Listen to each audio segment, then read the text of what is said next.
Reluctantly, Matilda stood up, and very slowly, very nervously, she recited her limerick. The thing we all ask about Jenny is, surely there cannot be many young girls in the place with so lovely a face. The answer to that is, not any. The whole of Miss Honey's pale and pleasant face blushed a brilliant scarlet. Then once again she smiled. It was a much broader one this time, a smile of pure pleasure. "Why, thank you, Matilda," she said, still smiling. "Although it is not true, it's really a very good limerick. Oh dear, I must try to remember that one." From the third row of desks, Lavender said, "It's good. I like it." "It's true as well," a small boy called Rupert said.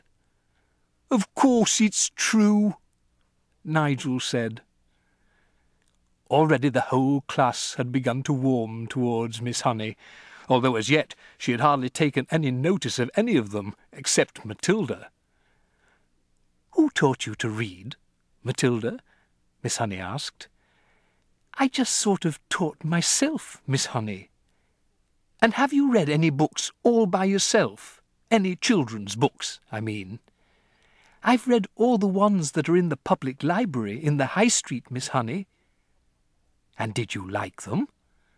"I liked some of them very much indeed," Matilda said, "but I thought others were fairly dull." "Tell me one that you liked." "I liked The Lion, the Witch, and the Wardrobe," Matilda said. "I think Mr. C.S. Lewis is a very good writer, but he has one failing. There are no funny bits in his books." "You are right there," Miss Honey said.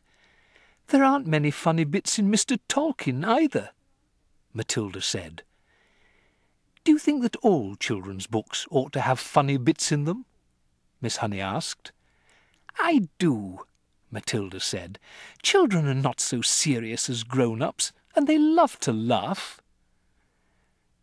Miss Honey was astounded by the wisdom of this tiny girl. She said, "And what are you going to do now that you've read all the children's books?" "I'm reading other books," Matilda said. "I borrowed them from the library. Mrs. Phelps is very kind to me. She helps me to choose them." Miss Honey was leaning far forward over her work-table and gazing in wonder at the child. She'd completely forgotten now about the rest of the class. "What other books?" she murmured. "I'm very fond of Charles Dickens," Matilda said. "He makes me laugh a lot, especially Mr. Pickwick."